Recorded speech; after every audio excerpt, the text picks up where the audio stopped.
தர வேண்டும். இன்றைக்கு மாண்புமிகு முதலமைச்சர் ஸ்டாலினுடைய ஆட்சி அதைதான் செய்து கொண்டிருக்கிறது. இந்த தன்னார்வலர்கள் என்பது ஏதோ சாதாரணமான ஒரு விஷயம் அல்ல. எனக்கு கூப்பிட்டு ஆண்களை உட்கார வைக்காம பெண்களை கூப்பிட்டு உட்கார வச்சு நீங்க தான் இதை பண்ணணும்னு சொன்னா அவர் பெண்கள் மீது வைத்திருக்கிற நம்பிக்கை இதுதான் நான் முதல்ல புரிந்து கொள்ள வேண்டும். ஒரு வேலை பொதுவாகவே வீட்டில் இருக்கிற ஆண்களை தான் பெண்கள் கிட்ட கொடுத்தா அது கட்சியமா முடியும்.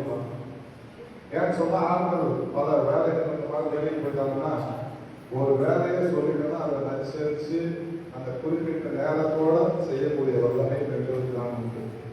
ஆகவேதான் உங்களிடத்தில் இந்த பொறுப்பை வழங்கி இருக்கிறார் முதலமைச்சர் அவர்கள்.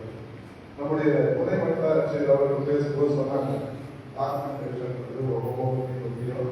ஒவ்வொரு மனு எழுதும் போது நீங்க அதுக்கு இந்த உங்களுடைய சாலை நோட்டீஸ் ஃபுல்லாக நீங்க படிச்சாதான் எந்தெந்த டாக்குமெண்ட் அவங்க கிட்ட வாங்கணும்னு தெரியும்.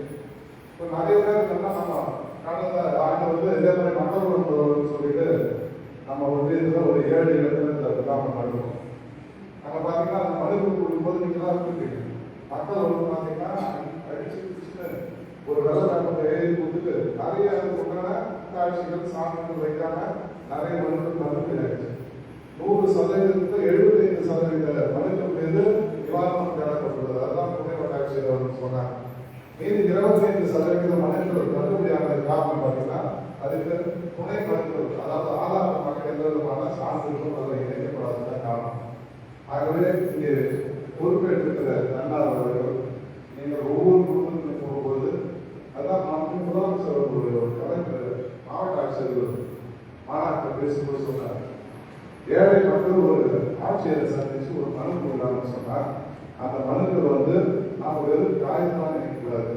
அது அந்த மனு கொடுக்கிற ஏழைகளுடைய வாழ்வாதாரம் அதில் அலைக்கிறது எண்ணி பார்க்க வேண்டும் என்று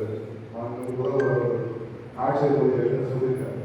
அப்போ நாம அந்த எண்ணத்தோட அந்த மனு சாதாரணமான விஷயம் இல்லை. ஒரு காலத்தில் மனுக்கள் எடுத்துட்டு விழுப்புரத்துக்கும் இங்கிருந்து செக்ரட்டரியேட்டுக்கு சண்டிகர் சொன்ன காலம்லாம் எனக்கு பட்டா கொடுங்க, எனக்கு ஓஎல்டி வரல, எனக்கு ஒரு டிராக்டர் மானியம் கொடுங்க, விவசாய கடன் கொடுன்னு சொல்லி ஆட்சியர் வருவதற்கு கலந்துக்க காலமாக வந்தது. ஆனால் இன்னைக்கு முதலமைச்சர் அது எளிமையாகிட்டாங்க. போன வருஷம் என்ன பண்ணாரு, 7 கேம்ப் போட்டாரு. 10 ஊராட்சிக்கு ஒரு இடம் சொல்லிட்டு கூடாமஞ்சில் ஒரு இடம், வடக்கில் ஒரு இடம், மலையனூர் ஒரு இடம், அவலூர்பேட்டை ஒரு இடம், மேல்சேலம் ஒரு இடம், ஆதிப்பேட்டை ஒரு இடம், இப்படி 6 இடம்லாம் பிரிச்சு போடுறோம். அப்போ அந்த சுற்றி இருக்கிற ஒரு 10 ஊராட்சிக்கு அங்கே வச்சோம். இப்போ முதலமைச்சர் என்ன பண்ணிட்டாரு, அவ்வளவு தூரம் மக்கள் வரக்கூடாது, 5 ஊராட்சிக்கு ஒரு இடம் போடுங்க அப்படின்னு சொல்லிட்டு 17 இடத்துல இந்த கேம்பை போடுறது. இப்போ வளர்ச்சின்னு சொன்னா வளர்ச்சியில கண்ணனம், சித்தேரி, கெண்டனம், தேவனம் 5 ஊராட்சிக்கு தான் அங்கே வராங்க. அந்த மாதிரி அந்த சுற்றி பக்கத்தில் இருக்கிற ஊராட்சிகளை ஒருங்கிணைத்து அந்த கேம்பை அலைக்கக்கூடாது. மக்கள் அதற்கு சேவையை தர வேண்டும் என்பதற்காக காரணம் சொன்னா ஏதோ அவங்களுக்கு மனித எழுதுறதுக்காக கிடையாது. இங்க வந்துக்கிறவங்க யாரும் வாடகை கொடுக்குறது இருக்கீங்களா, வார்டு உறுப்பினர், ஊராட்சி மன்ற உறுப்பினர் யாராவது கை கொடுத்துருக்காங்க? 1 2 3. இப்போ இது ஒரு உதாரணத்துக்கு என்ன சொல்றேன்னு சொன்னா, இப்போ முதலமைச்சர் அவர்கள் உள்ளாட்சி துறையில பெண்களுக்கான இடஒதுக்கீட்டை 50% உயர்த்திருக்காங்க.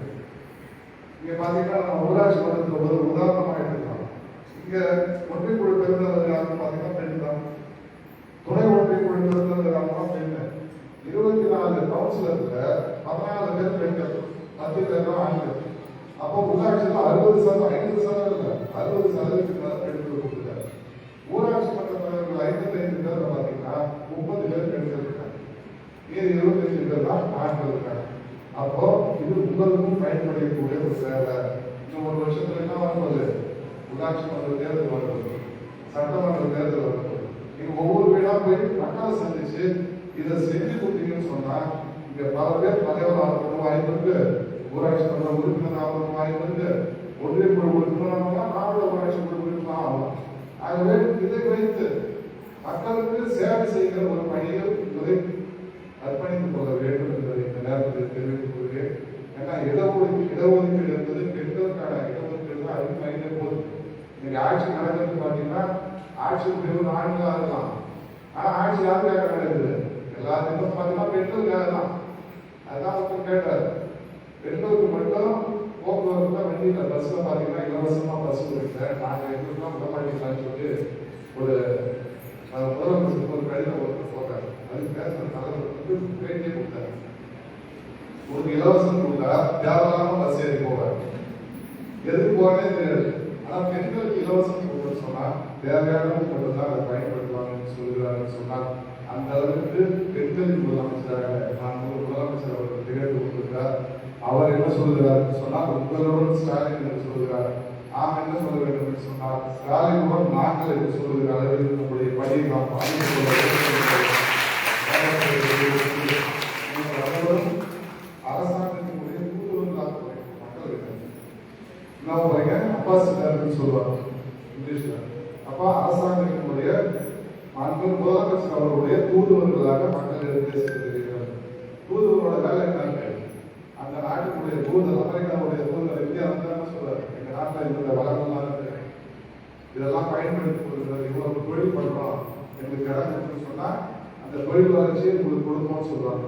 நாம என்ன பண்ண போறோம் சொன்னா முதலமைச்சர் வந்து உங்ககிட்ட கொடுத்தாரு, நம்ம கிட்ட நம்ம அரசாங்கத்தின் மூலமா என்னென்ன திட்டங்களை நம்ம செஞ்சுட்டு இருக்கோம், இந்த திட்டங்கள் எது உங்களுக்கு வந்திருக்கு, எது வராம இருக்கு, இந்த திட்டங்களை நீங்கள் பெற வேண்டும் என்று சொன்னால் இந்த மனிதர்களை பூர்த்தி செய்து கொள்ளுங்கள், நாங்கள் முன்னிருந்து உங்களுக்கு பெற்றுத் தருவோம் என்ற உத்தரவாதத்தை அளிக்கிற வகையில் தான் மாண்புமிகு முதலமைச்சர் அவர்கள் உங்களை இல்லம் தேடி ஒவ்வொருவராக அழைத்து செல்கிறார்.